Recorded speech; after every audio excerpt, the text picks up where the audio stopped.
Ok, gente. Hoje a gente vai continuar nossa conversa sobre cordados. Vamos conversar sobre os peixes. Então, segue aí. Bom, então, vamos lá, gente. Temos aqui um cordado primitivo, que seria um agnato. Eles são considerados peixes e não têm mandíbula, então eles são chamados de agnatos ou de ciclostomados. Por que ciclostomado? Porque a boca está sempre, estoma, né, boca, está sempre abertinho, não tem como fechar. Esse aqui é uma lampreia, a gente consegue observar os orifícios branquiais, então para cada uma das fendas branquiais persiste um orifício branquial, ele é bem ainda primitivo, características bem primitivas. Tem a cauda, só a cauda anal, só as nadadeiras ímpares, não tem nadadeiras pares como a gente vai ver nos outros peixes. E é um animal bem primitivo que só existe, só ocorre atualmente, no caso da lampreia, hemisfério norte, em regiões de oceano. E no caso das feiticeiras, que são outros agnatos, ocorrem em grandes profundidades no oceano. Então, aqui no hemisfério sul, em pequena profundidade, a gente não consegue visualizar nenhum desses dois bichos. São as lampreias. Olha aí a boquinha dela, que fofa. Depois eu vou mostrar para vocês ao vivo, porque eu tenho um exemplar aqui em casa.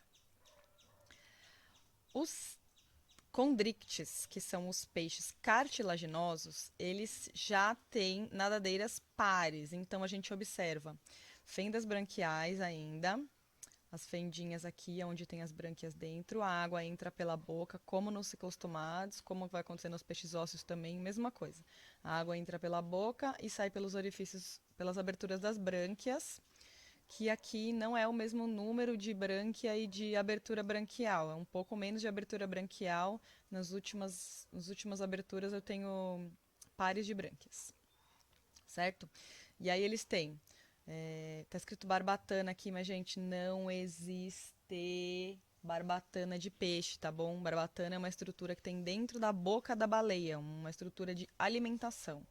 O que a gente tem aqui é nadadeira, inclusive tá de propósito essa imagem pra gente já, pra eu lembrar, porque é difícil de eu lembrar isso, porque pra mim é nadadeira, é óbvio. Pra eu lembrar de falar com vocês isso. Então aqui, ó, nadadeira. Primeira, nadadeira dorsal. Segunda, nadadeira dorsal. Nadadeira anal, aqui embaixo.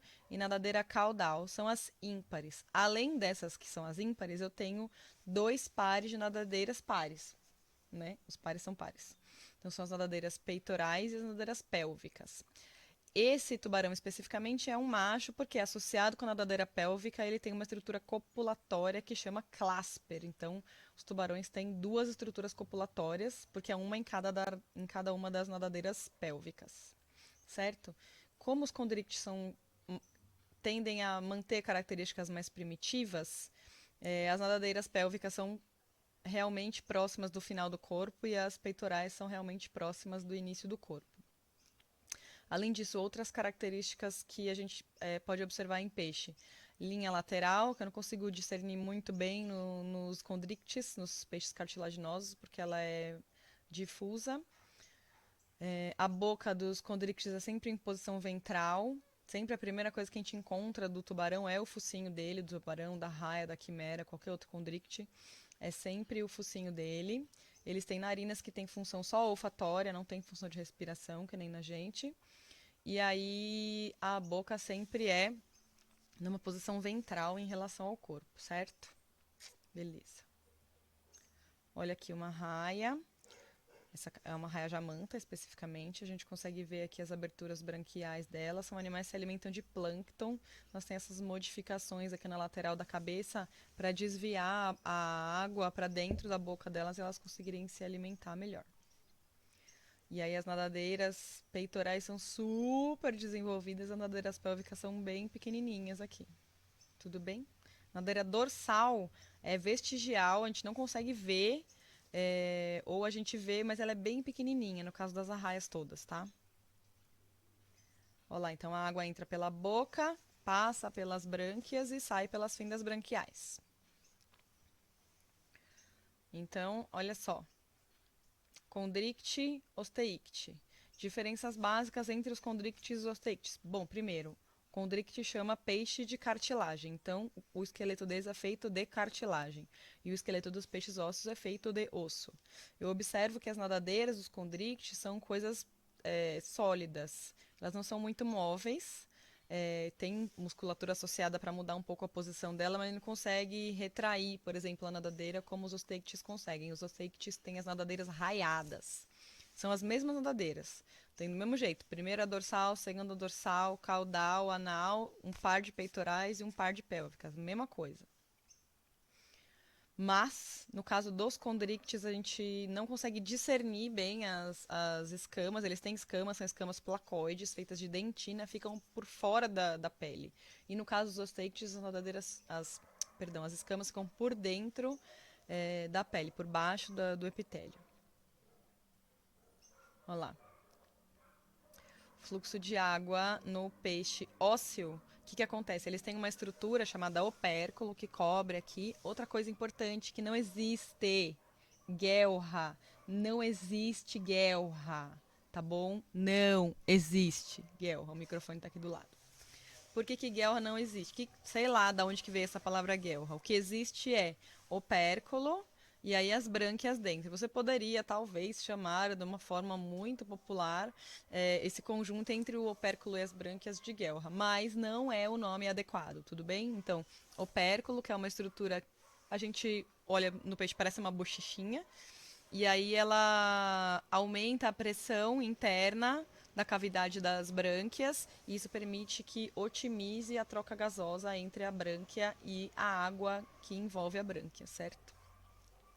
Então a água entra pela boca e sai pelo opérculo, depois de ter passado por todas as brânquias. Então o peixe ou tá com a brânquia aberta ou tá com a boca aberta, não tá com as duas coisas abertas ao mesmo tempo, a não ser que, sei lá, não esteja alguma coisa funcionando muito bem. Que ele esteja, por exemplo, comendo, sei lá, ou que ele esteja com algum distúrbio, problemas. Olha lá, o sistema circulatório dos peixes todos é assim. O coração tem só duas cavidades, o sangue que passa dentro do coração é sempre venoso. Então vem sangue venoso do corpo, chega no átrio, passa do átrio para o ventrículo, só tem um de cada, então não vou falar esquerdo e direito, porque é o único.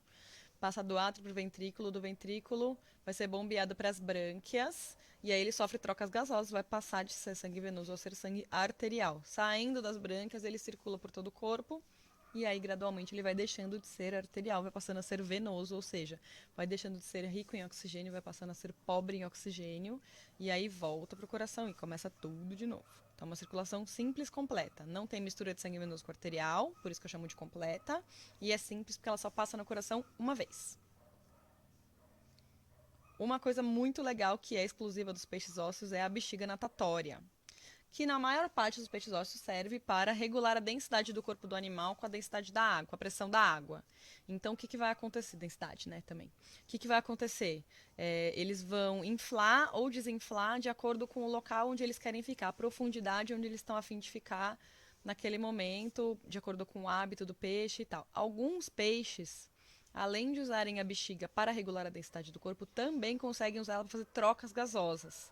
Esses peixes, eles têm uma comunicação entre a faringe e a vesícula natatória, bexiga natatória, certo? E aí então eles conseguem pegar ar atmosférico e aí mandar para a bexiga natatória e fazer trocas gasosas. Também é um órgão supervascularizado, porque é justamente do sangue que vem o gás que eles usam para inflar e desinflar a bexiga, certo?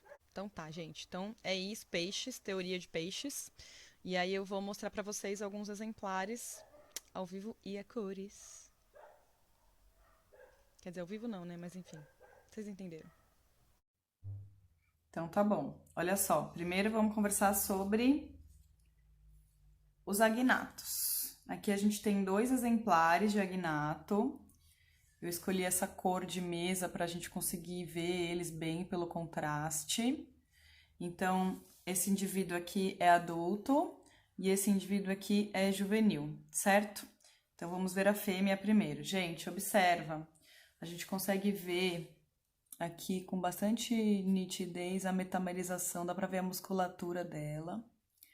E aí dá para ver que ela só tem nadadeiras ímpares, a nadadeira caudal e as dorsais estão aqui. certo? Aqui embaixo a gente consegue ver o ânus dela, ó. E aí, a boca, dentro da boca, um monte de dentinho. Um monte de dentinho, dá pra gente ver ali dentro, um monte de dentinho. E a boca permanentemente aberta. Então, agnato, que antigamente era chamado de cicloestomado. Aqui, essas manchinhas assim, aqui na lateral são os olhos, que porque a peça está preservada no álcool há um bom tempo já, ela vai perdendo a coloração normal e a gente não consegue ver, mas o olho tá aqui, ele existe.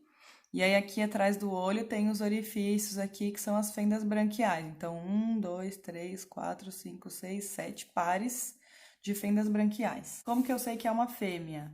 Ela tá aberta aqui embaixo, essa peça veio lá do Canadá, não tem aqui no hemisfério sul, eu falei pra vocês. É uma oportunidade a gente conseguir observar esse bicho aqui, porque não tem. E aqui dentro, ó, eu consigo ver os ovários dela, tá vendo? Então, se ela bota ovos, ela é uma menina. Beleza. Esse cara aqui, então, as lampreias adultas, são hematófagas, elas são ectoparasitas, elas colam no peixe por fora, fixam essa parte aqui, a boca funciona como uma ventosa, fixam, perfuram o bicho com esses dentes que tem aqui dentro, que vocês viram na imagem da aula teórica também, bastante dente elas têm, e aí elas se alimentam do sangue do bicho, fica com um buraco na lateral, tá? Então, são hematófagas, parasitas. A forma juvenil, que é esse carinha aqui, ó, forma juvenil, eu consigo ver aqui umas barbelas que ele tem na boca. Ele se alimenta por filtração, ele fica enterrado no substrato e se alimenta de detritos que ficam lá no meio dos grãos de areia, se alimenta por filtração. São bem pequenininhos, juvenil assim, não desenvolveu ainda a parte sexual, não dá para saber se é macho ou se é fêmea ainda, só se fizesse um teste de DNA mesmo para saber, nessa idade aqui, tá bom? Então, agnato juvenil. Fala oi pro pessoal, meu filho. Agora eles vão descansar. E a gente vai ver os peixes cartilaginosos. Gente, então peixe cartilaginoso. Tubarão, arraia, quimera. As quimeras não são muito conhecidas por vocês, mas enfim. Vamos observar características. Então, como eu falei para vocês, ó, é um bicho bem mais complexo já do que a lampreia. Dá para perceber que é um animal bem mais complexo. A gente consegue ver qual que é a face ventral dele com bastante nitidez, qual que é a face dorsal. Então, aqui, ó, par de nadadeiras peitorais. A primeira nadadeira dorsal, segunda nadadeira dorsal. Esse daqui é um caçonete, tá bom? É um tubarãozinho de pequeno porte. E aí as nadadeiras ímpares têm essa estrutura aqui que serve como defesa do animal. É bem rígido isso daqui, ó. Certo? Espeta pra caramba. E aqui outra na segunda nadadeira dorsal. Dá pra ver aqui. Dá pra ver aqui, ó. E a nadadeira em si é flexível, certo? E aí temos a nadadeira caudal dos tubarões. Tipicamente ela é assim, uma parte maior e outra parte menorzinha. Vamos observar a barriga do neném. Aqui nesse caso é um macho. Ele tem também as estruturas copulatórias aqui, ó, clasper, as nadadeiras pélvicas, e aí entre as nadadeiras pélvicas fica a cloaca dele. Não vou forçar muito a peça porque tá conservada faz tempo, não quero que ela quebre, tá bom? Então aqui dentro dá pra ver a cloaca, e aqui nadadeira pélvica, outra nadadeira pélvica e clasper, que é a estrutura copulatória. Então é menino esse daqui. E aqui as nadadeiras peitorais, que ficam logo depois das fendas branquiais. Fendas branquiais, ó, nos tubarões, na grande maioria dos tubarões, os que não são tão primitivos, são 5 pares de fendas branquiais, sendo que nas duas últimas fendas, o arco branquial é duplo, tá? Aqui a gente consegue ver a boca em posição ventral. Vamos ver se ele quer mostrar os dentinhos pra gente. Não quer mostrar. Tá bem difícil de abrir. São dentinhos bem pequenininhos. E aí aqui nós temos narinas. que eles usam para sentir cheiro, e ele tem um olhão bem grandão até, se você for comparar com o tamanho do bicho, né? Vamos pegar agora a raia. Essa raia é uma raia viola. Como que eu diferencio a raia do tubarão? Essa nomenclatura, ela é popular, né? Então, a raia, ela tem o corpo achatadão, assim, consigo ver as nadadeiras peitorais dessa daqui, consigo diferenciar as peitorais das pélvicas, estão logo aqui atrás. Ela ainda tem nadadeiras dorsais, ó, são pequenininhas, mas tem a primeira dorsal, segunda dorsal, consigo ver bem nitidamente aqui. Primeira dorsal, segunda dorsal, e aqui a nadadeira caudal dela ainda desenvolvida. Em cada espécie de arraia, as adaptações são diferentes e aí as proporções podem mudar. Ela tem o rosto bem desenvolvido aqui, essa parte do focinho dela é bem grandona, certo? Os olhos ficam aqui bem saltadinhos na parte de cima e eu consigo ver as fendas branquiais aqui na face inferior com facilidade também, certo? Boca, então a água entra pela boca, que temos espiráculos. A água entra pela boca e sai aqui pelas fendas branquiais. Este também é um macho. Aqui nadadeira pélvica, outra nadadeira pélvica e clasper, e aqui dá pra ver a cloaca não fica escondidinha nas nadadeiras como ficava no caso da lampreia. Então, nos condrictes, o que acontece? Eles têm cloaca, que é uma terminação aonde nos machos vai acabar intestino, sistema urinário, e nas fêmeas acaba intestino, sistema urinário é por onde também elas botam ovos, certo? E por onde elas são fecundadas. No caso dos machos, a parte de reprodução fica separada, que é o clasper aqui. No caso das fêmeas, fica junto na cloaca, certo? Então é isso, temos peixinhos. Uma coisa muito legal dos condrictes, nesse tubarão aqui dá pra perceber bem, é que quando você passa o dedo nesse sentido assim, ó, ele passa bem facinho. E quando você passa... Consegue ouvir esse barulho? Quando passa no sentido oposto, faz um ruído. Por quê? Porque as escamas do tubarão, elas são orientadas para trás, como pequenas quilhas. Então, a água flui com facilidade nesse sentido. O propósito das escamas é reduzir o atrito com a água, aumentar a hidrodinâmica do corpo do animal. Já é um animal extremamente hidrodinâmico, ele tem esse formato fusiforme, que facilita ele cortar a água, né?